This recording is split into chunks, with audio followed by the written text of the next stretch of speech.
Bonsoir à tous, très cher Philippe Péninck.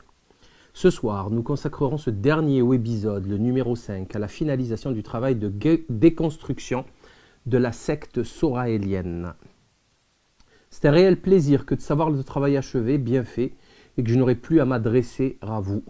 Comment ne pas être satisfait et ravi de ce grand nettoyage, semblable en tout point à une opération de dératisation d'une cave ou d'un grenier, à ce grand rangement printanier qui me permet enfin de me défaire définitivement de gros boulets, à l'image du gourou ou avant lui celle du nabo scatophile. Mon travail ne pourra qu'y gagner en efficacité, sérieux, rigueur et légitimité. Je tiens avant toute chose à remercier toute l'équipe qui m'a aidé à réaliser cette soraloscopie, graphistes, archivistes, correcteurs, menteurs, ils se reconnaîtront. Merci à eux, eux qui ont su mener un travail précieux d'une grande qualité, obstiné et méticuleux, sans lequel rien n'aurait été possible. J'imagine le gourou Soraël en train d'écouter actuellement cette vidéo, sachant parfaitement où je veux en venir, il le sait. Des gouttelettes de sueur perlant sur son front, les mains tremblotantes. Il tente très maladroitement d'échapper à la terreur en s'envoyant un cacheton de B8. Le subutex, assimilé aux stupéfiants, ne pouvant légalement être obtenu que sur ordonnance sécurisée avec le nom du pharmacien habilité à le délivrer, c'est une molécule extrêmement dangereuse qui crée une dépendance aussi violente que celle de l'héroïne. Il faut le comprendre, il faut le savoir. Il est vendu par boîte de 7 pour une semaine, 7 comprimés 7 jours, avec ordonnance non renouvelable au prix d'à peu près 18 €. Mais un véritable marché noir existe depuis toujours et même florissant, proposant les comprimés entre 10 et 15 € pièce. Il s'agit donc d'un véritable trafic de stupéfiants. Ces détails, je vous les donne pour servir, pour expliquer la gravité de son addiction. Ce n'est pas anodin, c'est pas du Doliprane. Dansons, mon cher Philippe, dansons. Bref, je me réjouis donc de me débarrasser de ces malades mentaux qui se prennent pour des génies. On n'a que faire des délires scato d'un écrivain hystérique qui ose donner des leçons aux musulmans, des leçons d'islam aux musulmans, alors que son cerveau dérangé ne fait qu'exprimer un désordre mental scato-incestueux persistant depuis l'âge de 15 ans. Chez Frédéric Tadei, la semaine dernière, sur Europe 1, Marc-Édouard Nab a beau essayer de faire passer ses gribouillis de caca pour des délires adolescents, il fait comme si nous avions nous-mêmes oublié les déclarations de son ex-ami intime, Stéphane Zagdanski, à propos du désir pathologique qui le taraude de faire pénétrer un étron congelé dans le fondement d'une jolie dame. Excusez cette image, mais c'est comme ça, c'est ainsi. Quant au gourou, je ne peux qu'être ravi de m'être débarrassé d'un pareil psychopathe qui ne rougit pas en confessant que son expérience charnelle la plus jouissive fut réalisée avec un chiot. Il est également agréable de m'être débarrassé de ces antisémites maladifs. Toute personne qui contredirait sa sainteté le gourou est traitée systématiquement de juif. On se demande dès lors quel est le rapport intellectuel entre ces deux situations. Les choses seront désormais dites et exprimées plus simplement, plus clairement et plus justement. Il y a une différence abyssale entre le juif et le sioniste, entre le juif et le sabbataïste, autrement dit entre le juif classique que nous croisons dans la rue, le voisin, le collègue de travail de tous les jours, et le juif messianiste talmudique, va-t-en-guerre, quasiment toujours maçonnisé. Il ne faut pas confondre. Rappelons encore une fois, au risque de me répéter, que je ne fais que répondre aux insultes et agressions de ces timbrés, n'est-ce pas Marc-Édouard Nab, qui nous avait traités de malades mentaux à propos du 11 septembre, tout en exigeant de moi que je lui restitue un tableau offert en guise de cadeau plusieurs années auparavant. Pathétique. N'est-ce pas également le gourou qui a commencé à nous insulter publiquement sur Internet en postant des messages orduriers à 4 h du mat, sans se soucier des conséquences d'un tel acte, son cerveau étant encore embrumé et sous l'emprise des stupéfiants. En avant comme avant, et commençons donc ce webisode par un bref retour en arrière, c'est-à-dire au webisode numéro 4. Un ami m'a envoyé une vidéo du professeur Choran dans laquelle ce dernier explique son passage de troufion au service militaire. J'en ai parlé dans le webisode 4 du professeur Choran. Je déconseille vivement à tout le monde de la voir. Elle s'affiche à l'écran sans le son car elle est d'une vulgarité repoussante inimaginable. Ce dégénéré explique que lorsqu'il avait 20 ans, afin d'avoir un peu d'argent et avoir l'accès à l'alcool du mess des officiers, il acceptait d'avoir des rapports sexuels avec son adjudant-chef. Une espèce de catin, de gigolo pathétique qui, de surcroît, osent s'en vanter à un âge où d'autres apprennent l'art d'être grand-père. On comprend mieux pourquoi le gourou gigolo tient ce dégénéré en haute estime jusqu'à revendiquer son héritage intellectuel. On comprend également pourquoi le nabos scatophile agit de la même façon et s'engage dans le même sillage. Et quand on regarde Droit de réponse encore dans les années 70 avec Choron, etc., il y avait encore des hommes à la télé dans les années 70. Je suis le patron de Harakiri.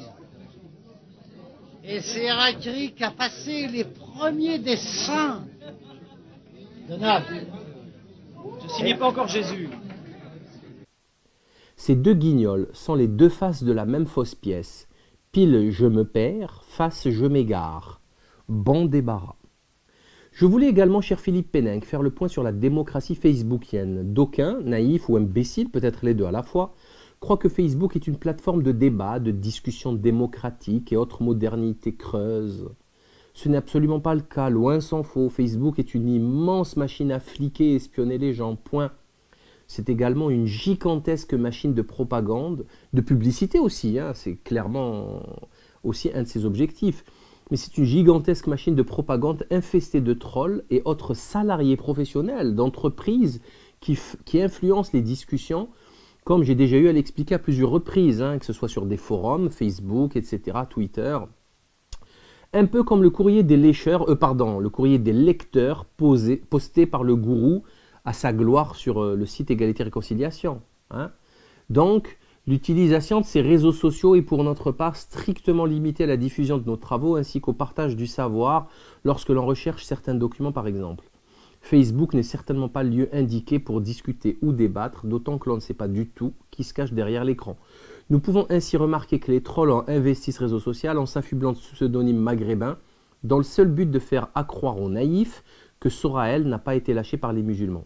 Je crois qu'il est essentiel de comprendre que non seulement il sera lâché, lui et ses ouailles, par les musulmans, mais également par les catholiques et toute personne de bonne foi, après avoir constaté les comportements hallucinants, malsains et vulgaires décrits lors de cette série, en même temps que le manque de rigueur intellectuelle et la versatilité déconcertante du gourou.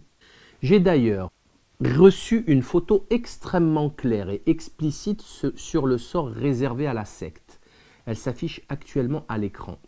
Gageons qu'il y en aura d'autres, de plus en plus de personnes quittant cette entreprise malsaine qu'est Égalité et Réconciliation. Il faut savoir également que le site Égalité et Réconciliation est passé en 6 mois de la 180e place à la 370e, perdant ainsi la moitié de ses visiteurs. Oui, cher Philippe, c'est bien le début de la fin de votre pouliche sénile, et croyez-moi, je m'en occupe, vous pouvez me faire confiance. Il est vrai que cette série de vidéos peut déstabiliser beaucoup de gens, et je le comprends. Néanmoins, la vérité doit être dite crûment et sans artifice, car elle seule triomphera, s'imposera. Ce qui est curieux et dommageable, c'est le comportement puéril et immature de certains adeptes qui semblent perdre tout repère dès lors qu'une créature comme votre homoncule est remise en cause avec des arguments à l'appui. C'est une des caractéristiques générales des foules qui ont besoin de leaders et de figures à même de les représenter, une sorte de guide pour ainsi dire. C'est d'autant vrai lorsqu'il est question d'une personne comme Soraël, promue par le système lui-même au rôle d'icône médiatique, voyant en lui le parfait épouvantail, à la fois insignifiant et anodin, capable de faire illusion. Sur ce point, 2 remarques peuvent être faites. Premièrement, la situation de la dissidence, de ce que j'en ai vu moi-même, est bien plus grave et médiocre que vous ne le pensez. Ouh là là, les zigotos, j'en ai vu. Malheureusement, on se contente de ce que l'on a. Secondo, on apprend de cette expérience que si un haut personnage comme René Guénon était présent parmi nous aujourd'hui, il n'aurait paradoxalement pas de partisans ni de militants actifs. Il pourrait juste réunir un cercle d'initiés, de lettrés de haut niveau, dont le savoir n'atteindra jamais les masses populaires, car ces dernières sont plus attirées par la vulgarité et la médiocrité d'un quelconque gourou, bonteur médiatique. Quant à la remarque faite par certains à propos de Dieudonné, appelant de leur vœu que je réalise une diodoscopie, je dirais simplement qu'ils n'ont qu'à la faire eux-mêmes, car hormis les commentaires stériles et des vidéos médiocres, ils ne savent rien faire d'autre qui puisse les grandir en les tirant de leur marasme. D'autant que Dieudonné ne m'a jamais fait aucun mal, bien au contraire, il a toujours été présent et disponible lorsque j'ai eu besoin d'une salle pour des conférences à Paris. Toujours à l'écoute, respectueux, bref, Rien à lui reprocher à titre personnel. Très curieuse époque où les grandes gueules veulent régler leur compte par procuration, n'ayant ni le cran et encore moins les compétences pour le faire elles-mêmes. Il est donc vrai que la dissidence que vous semblez apprécier est à n'en point douter d'une très très mauvaise facture. Il reste néanmoins beaucoup d'espoir à nourrir dans la jeunesse, dans la génération à venir. J'ai eu à rencontrer effectivement tout au long de mes conférences et déplacements à travers le pays une nouvelle génération très instruite au fait des questions les plus importantes, qu'elles soient politiques, économiques, stratégiques, médiatiques et que sais-je encore. À 25 ans, ils connaissent les grands auteurs comme Guénon ou Evola. Je vous laisse donc imaginer le niveau de ces jeunes gens dans 10 ou 15 ans. Avec eux, les politiques n'auront qu'à bien se tenir. On n'arnaque pas ce genre de personnage avec des promesses à 2 francs. C'est normal, puisque cette génération n'a pas perdu son temps en boîte de nuit ou sur le pavé à draguer les filles par milliers. C'est un réel espoir pour nous tous, d'autant que leur pensée se structure dans une doctrine réelle qui leur évitera de basculer dans le vide de la modernité. Car, faut-il le rappeler, hormis la dissidence spectacle de Soraël ou du Front National par exemple, la maçonnerie criminelle, cette dangereuse association de malfaiteurs, travaille dans un cadre extrêmement structuré, avec une doctrine et une constitution respectée au pied de la lettre. Il y a pas de... on ne s'amuse pas dans ce genre d'association comme la franc-maçonnerie. Au sein de cette entreprise de destruction massive, il n'y a pas de place aux punks et autres imbéciles incapables de se réveiller à 8 h du mat. D'ailleurs, franchement, peut-on gérer une entreprise, éduquer ses enfants et avoir une vraie vie de famille lorsque l'on se réveille à 15 h et que l'on passe ses nuits à poster des messages orduriers sur Facebook? Quant à moi, cher Philippe, j'en profite ici pour annoncer que je me retire de cette dissidence de pacotille. De toute façon, j'ai absolument tout dit dans mes plus de 700 vidéos qui ont traité des sujets les plus importants, expliquant le paradigme moderne avec précision et exactitude. N'ai-je pas eu raison, hélas, des années à l'avance sur les prévisions catastrophiques annoncées? Il suffit de lire mes livres ou de voir mes vidéos pour s'en rendre compte. D'ailleurs, proposant un défi aux journaleux Willy Le Devin et Dominique Albertini de Libération, donc salarié de Rothschild, ou à David Doucet, proche de Nab et journaleux au Zinrock, donc salarié de Mathieu Pigasse, autre bankster de chez Lazare, ce Doucet ne ratant aucune des actus du scatophile. Je leur propose tout simplement, lisez la faillite du monde moderne, prenez des notes et venez nous contredire factuellement sur le terrain du réel. Faites des dossiers de 30 pages dans vos torchons si vous le désirez. Malheureusement, peine perdue. Ces vendus prostitués au capital apatride mondialisé ne veulent ni ne savent faire ce genre de travail sérieux par lâcheté, pleutrerie ou tout simplement incompétence. Parallèlement, même si cela a pris du retard, un site internet d'information alternative est en train de se mettre en place à l'adresse que vous connaissez, lelibepenseur.org, avec une équipe efficace qui permettra d'étudier et de transmettre une information originale ainsi qu'une analyse correcte de l'actualité. Ce ne seront pas des siphonnages d'autres sites, ne vous inquiétez pas. Nous, on n'est pas du genre égalité-réconciliation. Une page entière sera dédiée à mes centaines de vidéos classées, répertoriées en catégories afin de faciliter la recherche des internautes. Il est temps de se concentrer sur des choses plus sérieuses, notamment l'écriture de 2 nouveaux ouvrages qui nécessitent d'investir plus de temps et de travail, ainsi que de concentration, en se tenant éloigné des histoires de sexto et autres imbécilités chronophages et dissipant l'attention. Et il est déjà rassurant de savoir que sans les boulets subutexoïdes, ce travail ne pourra qu'avancer. Passons aux choses sérieuses. À présent, permettez-moi, cher Philippe Péninck, de vous prouver que le gourou de la secte Égalité-Réconciliation est vraiment cinglé en vous révélant le contenu de son courrier du 18 novembre en réponse à mon courriel du 6 novembre. Il est utile de rappeler que ma lettre du 6 novembre, rédigée après l'affaire dite du faux communiqué de la FAPEC, contenait tous les reproches et griefs développés dans les 4 derniers épisodes. Certes, ce n'était clairement pas un courrier amical, mais il avait l'avantage d'être adressé à titre privé. En outre, il faisait suite à sa réponse insultante et méprisante, ainsi qu'au refus de retirer mon nom de la liste des prétendus signataires de son fameux faux communiqué publié dans la précipitation sur son site officiel et non assumé. Ce qui frappe en premier lieu, c'est la vulgarité du personnage. On croirait avoir affaire à un nulcan, tant il est grossier. Un difool dégénéré au langage d'attardé mental, mais à un âge assez avancé puisque frôlant la soixantaine. Il faut le voir, le presbyte, plisser des yeux lors de sa célèbre selfie pour trouver le bouton adéquat sur l'écran de son smartphone. Quand on en est là à son âge, c'est que quelque chose a ripé sur son chemin. On a raté un virage. C'est vraiment impressionnant, on a du mal à y croire. Malheureusement, après vérification, on se rend compte à l'évidence et on constate que c'est bien lui l'auteur de cette prose ordurière. À la lecture de sa réponse, j'ai mis quelques minutes pour me dire qu'il était vraiment fou. Je vais donc vous laisser découvrir ce texte dans sa totalité. À cet effet, veuillez le faire défiler pour le lire et ensuite revenir sur mon commentaire. Avant toute chose, il est consternant, je dis bien consternant, de constater que la première moitié du courriel a trait à son anatomie intime. Telle une pédale hystérique, obnubilée par son corps, il parlera de jalousie. N'est-ce pas le premier argument que se balancent les bonnes femmes lorsqu'elles sont en conflit? Le monde entier serait si jaloux de son corps et de son fric. Magnéto Poupetto. Faire un peu de buzz pour faire du bise. Quel imbécile faut-il être pour avoir une pensée aussi étriquée? Pourtant, les reproches contenus dans mon courriel étaient simples, il suffisait d'y répondre. Il s'agissait premièrement de retirer mon nom de la liste des prétendus signataires de son faux communiqué, secondo de cesser de boycotter des écrivains et de siphonner les sites internet tout en faisant croire qu'il joue le jeu de l'union. C'est hypocrite. Tertio, arrêter de plagier ses prédécesseurs en omettant systématiquement de citer ses sources, voire en s'attribuant implicitement et sournoisement la paternité de ce qu'il publiait, etc., etc.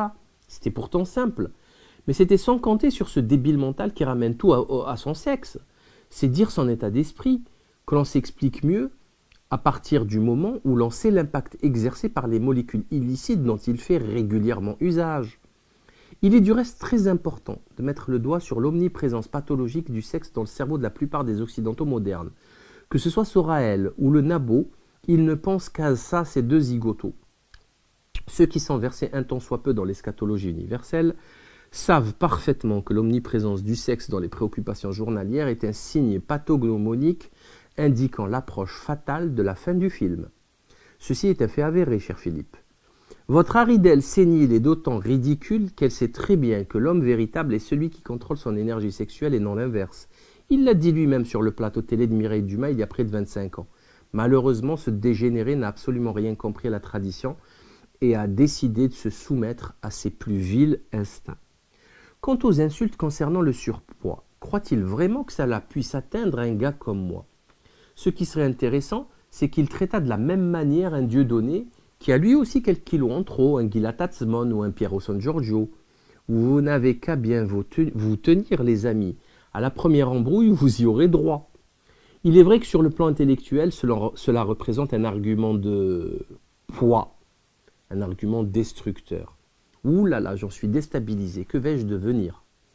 Pour le reste, il inverse tout et fait croire qu'il reste maître de ses initiatives, alors que c'est moi-même qui ai décidé de lui interdire de vendre mes livres, puisque je lui ai annoncé dans ma lettre du 6 novembre, alors que c'est moi-même qui lui ai demandé de ne plus parler de moi sous aucun prétexte, même par allusion, puisque je lui ai annoncé dans cette même lettre du 6 novembre, que c'est encore moi-même qui l'ai traité de boulet dont on doit se débarrasser toujours dans cette même lettre de 3 pages datant du 6 novembre, lettre qu'il a évité de publier malgré mon autorisation. De nombreux mensonges truffent sa réponse du 18 novembre et comble de chutzpah, il n'éprouvera aucune gêne à retourner complètement les faits. Dans ce courriel, il dira qu'il ne drague jamais les femmes, alors que de nombreux témoignages attestent du contraire. Le dernier en date étant celui de Marc Georges dans son interview chez Meta TV.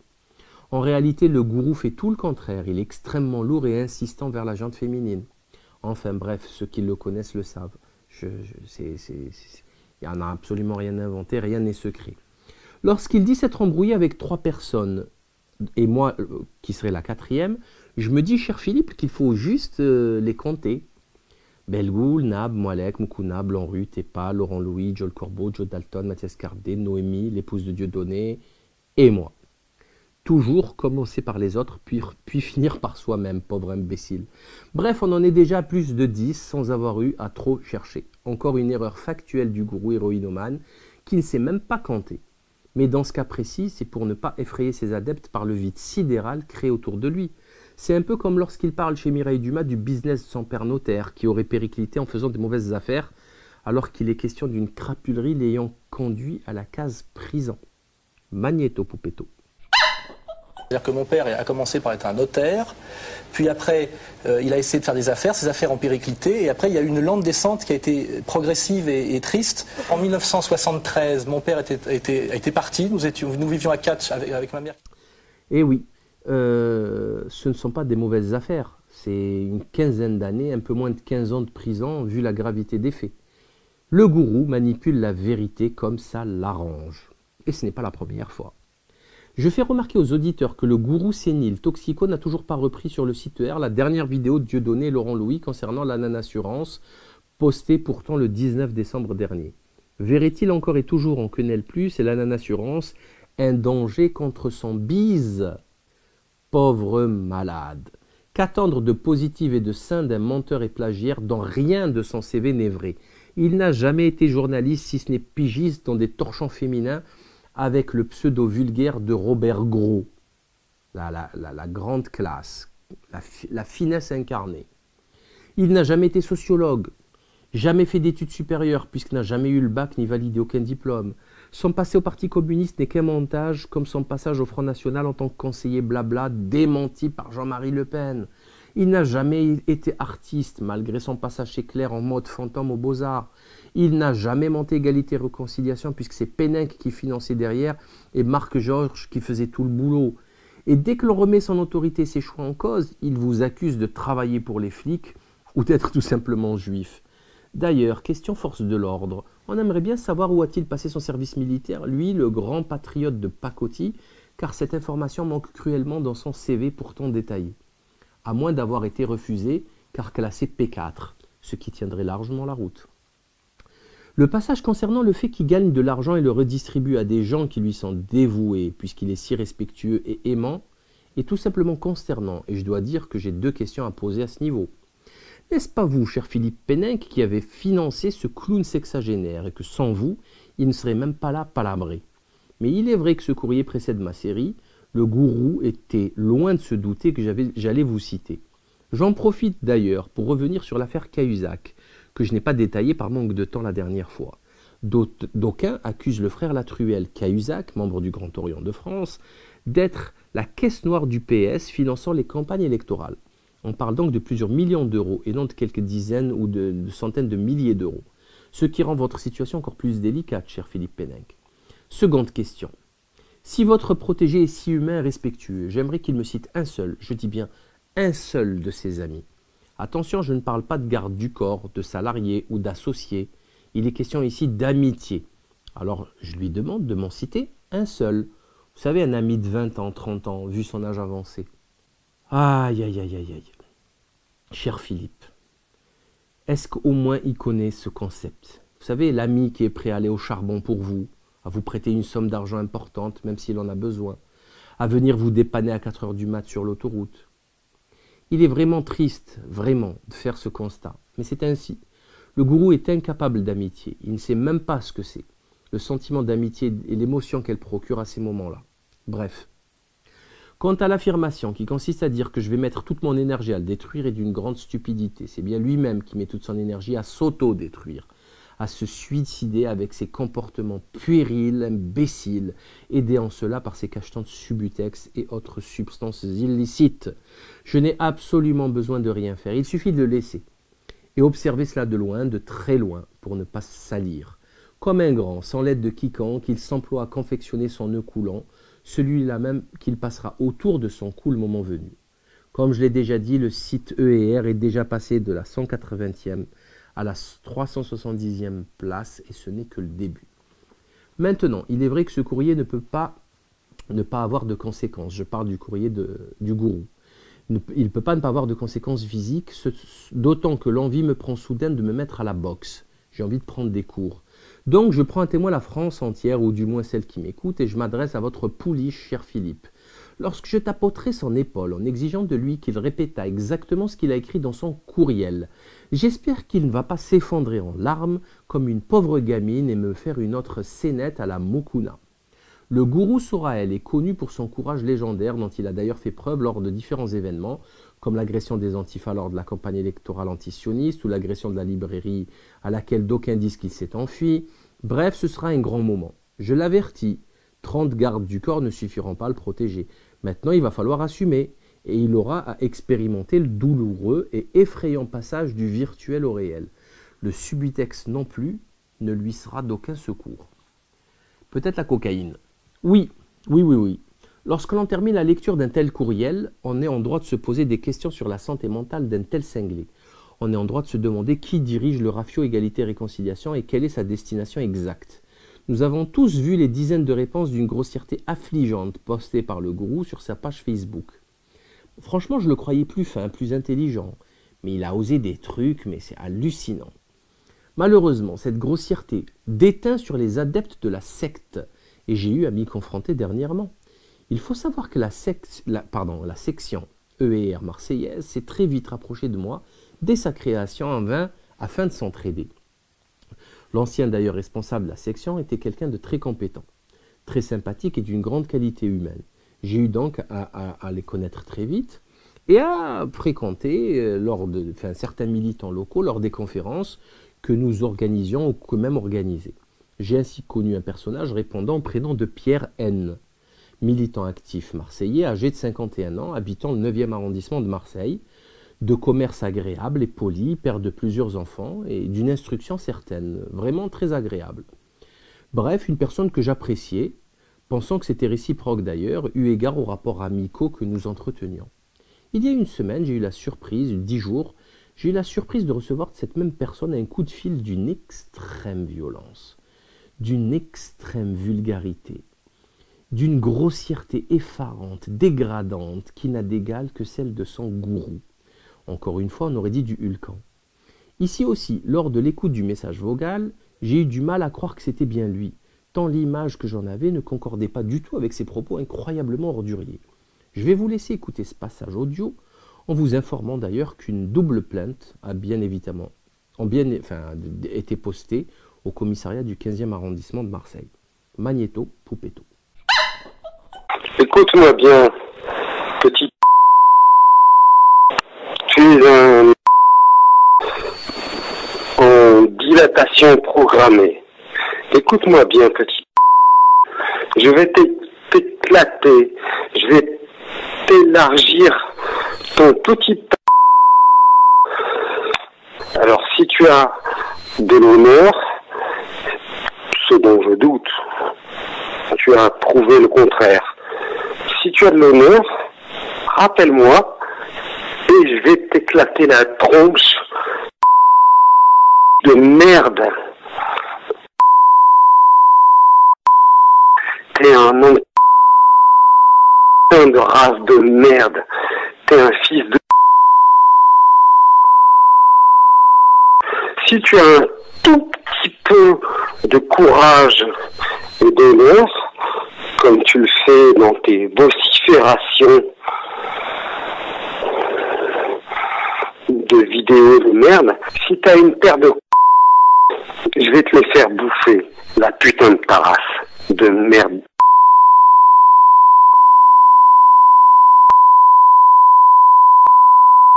Suivant.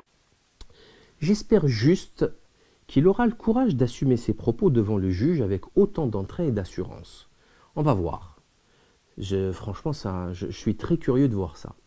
Autrement, c'est toujours cette même problématique rectale des partisans du gourou qui devient vraiment inquiétante. Pourquoi toujours cette même idée fixe qui tourne autour de l'anal dès qu'il est question de près ou de loin de votre poulie, cher Philippe? Il n'en qu'à ouvrir une grosse boîte de nuit type Le Palace avec des Chippendales soraéliens et se livrer à toutes sortes de perversions sexuelles en toute liberté et nous laisser une bonne fois pour toutes éloignés de toutes ces perversions sodomites. Décidément, qu'il s'agisse du bonteur ou du nabo, on observe qu'ils sont intimement attachés à ces considérations bassement triviales et obscènes. Qu'y a-t-il de caché derrière tout cela, allez savoir. Bon, on parle donc d'insultes à caractère racial, de menaces physiques, d'autant plus ridicules qu'elles proviennent d'un quinquagénaire qui dépasse difficilement le 1m60, un nain de jardin. Enfin, c'est pathétique, ils sont complètement timbrés. Blague à part, il est vraiment choquant et consternant d'observer le changement violent de certains dès que l'on s'attaque à leur idole divinisée. Il aurait pu être aussi virulent tout en tenant des propos moins grossiers. Malheureusement, l'industrie soraélienne ne produit que ce type de racailles schizophrènes et bien hypocrites dans leur peau. C'est à ces moments précis que l'on comprend qu'égalité et réconciliation est vraiment une secte, car plus rien n'est rationnel. Tout s'écroule malgré un travail important qui a été fait dans le sens anti-progressiste et moderniste, dans le but justement de contrer la vulgarité de notre époque et de s'en prémunir. C'est à ces moments-là que nous comprenons en effet le fameux concept de dissonance cognitive, car il faut bien faire cohabiter dans la même cervelle autant de contradictions lourdes. Je voudrais aussi parler ici de ponérologie politique, exposer le cas de personnes malfaisantes et dangereuses qui s'engagent en politique en ayant deux personnalités, l'une attachante et très chaleureuse pour les photos et les vidéos, et l'autre complètement psychopathe, la personnalité réelle. La première facette de sa personnalité n'étant là que pour servir la seconde. Pour exemple, nous avons chez nous bien des cinglés comme un Frédéric Mitterrand, ministre d'État et criminel pédophile, ou les très humanistes, le très humaniste Jimmy Savile, qui a donné des millions d'euros aux enfants malades en Angleterre et qui en a violé des milliers en contrepartie. Il faut le savoir, ça existe. Malheureusement, l'être humain normal est sain d'esprit et a 1000 lieues d'imaginer que de telles personnes puissent exister. Et c'est sur cette carence que ces psychopathes existent et prospèrent. Pire encore, des personnalités très intelligentes, instruites et au caractère trempé peuvent elles aussi tomber dans le piège de ces sociopathes. Si vous êtes catholique ou musulman pratiquant et que vous vous retrouvez à faire des conférences avec des acteurs porno, des occultistes ou je ne sais quel autre dégénéré, dites-vous que ce n'est ni normal ni acceptable. Vous êtes dans l'erreur, point final, ça ne se discute pas. Et je vous souhaite vraiment d'en sortir, de tout cœur. Ce qui est grave, c'est le fait de constater que malgré mes attaques incessantes contre les sionistes, Big Pharma, la maçonnerie criminelle, les politiques véreux, je n'ai jamais reçu de message aussi ordurier et avilissant. Oui, on a eu des procès, des censures de comptes, des censures bancaires, mais franchement, jamais des insultes aussi vulgaires. Tout ceci est d'autant plus pathétique que ces pitres ne sont capables que de s'attaquer à des gars comme moi. Jamais ils n'auront le courage de passer un tel coup de fil à Botul ou je ne sais quel autre politique véreux ou pédophile qui sévit quotidiennement. Il va sans dire que ce message vocal aura des suites que ce dégénéré ne saurait assumer, n'est-ce pas Pierre? Car on ne joue pas aux voyous sans en avoir l'envergure. Il aurait dû comprendre pour finir que je ne m'occupe guère des troufiants, ni même de son gourou marionnette. Lorsque je dois abattre une cible, je m'attaque généralement aux patrons, aux marionnettistes. N'est-ce pas, cher Philippe Péninck? Quant à votre projet, mon cher Philippe, celui de fédérer politiquement autour de votre danseuse, je crois bien qu'il tombe à l'eau. C'est terminé le bonneteau. On ne peut plaider une chose et son inverse sans passer pour un imbécile. Le boycott dernier du clip de BDH, par le site Égalité et Réconciliation, démontre que tout ceci n'est qu'une mascarade. Alors que ce clip ne fait que dénoncer la démocratie élective foireuse en appelant à l'abstention, en brûlant la carte de vote. Le clip de Zirko. C'est bien ce que je croyais être utile, ainsi que le gourou d'ailleurs, jusqu'au changement de plan de dernière minute. Hein. C'est ce qu'on disait tous. Hein. Et là, boum, il a changé d'avis. J'en profite pour appeler nos auditeurs à aller s'inscrire sur les listes afin de mieux détruire la carte électorale qu'ils vont recevoir, la filmer d'ailleurs, prenez des photos, déchirez-la, brûlez-la, faites-vous plaisir, et envoyez-nous vos photos, et on augmentera ainsi le nombre d'abstentionnistes. Parce qu'il faut s'inscrire, et puis ne pas aller voter. Parce que les non-inscrits, ils ne sont même pas comptabilisés. Et l'abstentionnisme, vous le savez tous, c'est la phobie, l'extrême phobie de nos dirigeants véreux et de nos acteurs médiatiques, nos journaleux. À vous de jouer. Passons maintenant aux choses sérieuses, au feu d'artifice au bouquet final, car tout ceci n'était que prémisse de ce qui va suivre. Magnéto Poupetto.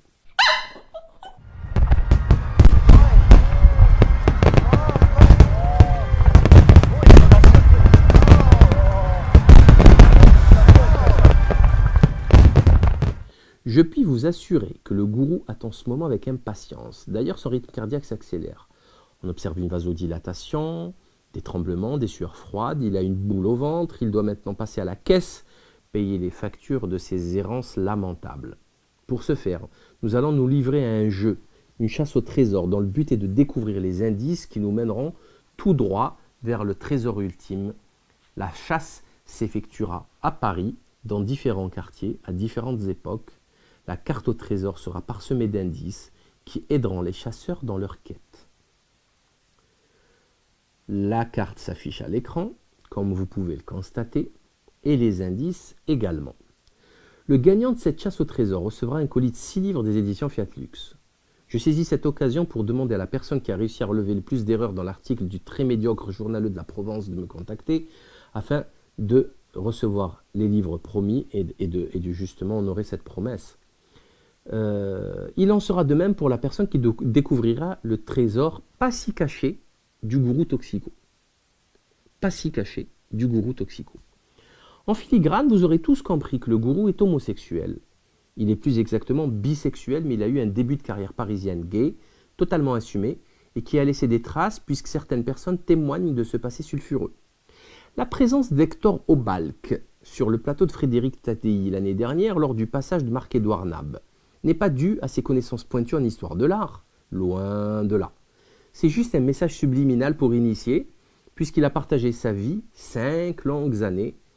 Je parle du gourou avec Obalk, et je doute fort que c'était pour jouer au domino tous les soirs.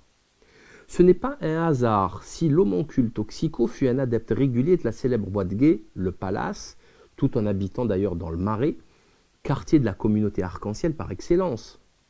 D'aucuns me diront oui, mais ça on le savait déjà. Sauf que le secret caché derrière ce trésor est d'une extrême violence et saleté. Décidément, ce Kali Yuga nous réservera toujours des surprises. En fait, c'est une histoire que l'on a envie d'enfouir au fin fond de la faille océanique la plus profonde. Croyez-moi, c'est très sale. À vous de jouer les amis. On va se donner quelques semaines pour ce faire. Donc, il y a un beau cadeau de 6 livres à gagner. Avant de finir, je voulais aussi revenir sur cette histoire de réconciliation nationale, car effectivement, nous en avons besoin. Nous avons besoin d'informer les gens sur le plan global de déstabilisation de la société civile française en créant une guerre civile entre les musulmans et le reste du peuple, et ceci va en s'accélérant, étant donné la promotion effarante que l'on fait à Éric Zemmour et toutes ces histoires bidons de faux islamistes qui rentrent dans des commissariats en tentant de tuer des flics, qui écrasent des gens en criant Allahu Akbar, ou je ne sais quoi d'autre, ou à Sydney, un gars qui prendrait en otage des gens alors que c'est un sorcier, un occultiste, violeur multirécidiviste, enfin bon bref. Nous apprenons également que tel fou furieux n'a jamais crié Allahu Akbar, etc. Enfin bon bref, il y a une très grosse manipulation médiatique. Nous observons donc que la promotion d'un Éric Zemmour qui est un menteur, hein, c'est tout simplement un menteur, c'est une crapule de menteur. Les chiffres qu'il donne et des informations qu'il donne sont tout simplement fausses. D'ailleurs, la loi interdit la diffusion de fausses nouvelles. C'est la loi qui l'interdit, ce n'est pas une question de liberté d'expression, c'est une question d'interdiction. Vous n'avez pas le droit de planter et de tromper les gens. Bref, nous observons vraiment que le système, la maçonnerie criminelle, essaye de créer le désordre et c'est très inquiétant. Il faut informer les gens. Je rappelle également que des gens comme Zemmour ont été promus par le gourou, hein, par Égalité et Réconciliation. Je rappelle également que le gourou a promu aussi des gars comme Pierre Jovanovic, qui vient de déclarer dans un tweet officiel sur son compte que les islamistes ont pris le pouvoir en France. Enfin, c'est complètement délirant. C'est complètement fou de dire une telle connerie. Moi, je lui demande que de citer un seul islamiste au gouvernement ou à la tête des médias. Un seul, pas 20, un seul. Et dans une place, bien sûr, de pouvoir, hein, pas un pigiste ou une femme de ménage, non, ou un gardien de sécurité, non. Un gars de pouvoir. Donc bon, Pierre Jovanovic n'est qu'un islamophobe, un menteur, et voilà, c'est tout. Il n'est rien d'autre que cela.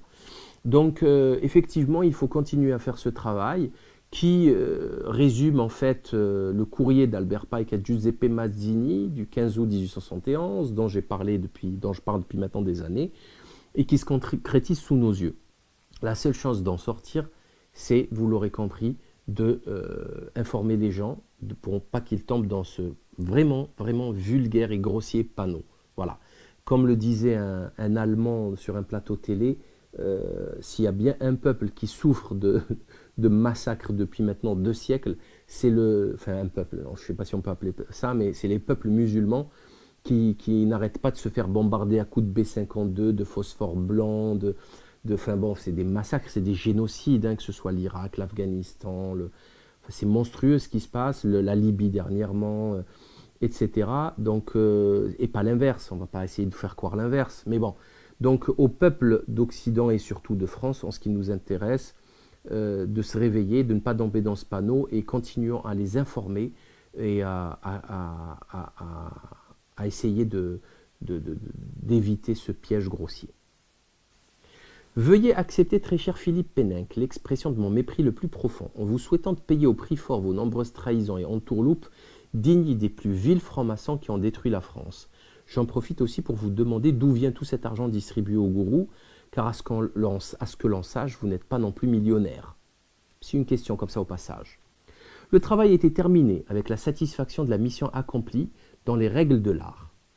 Il ne me reste plus qu'à souhaiter à nos amis chrétiens une belle fête de la Nativité, aussi spirituelle que familiale. Marseille, 24 décembre 2014.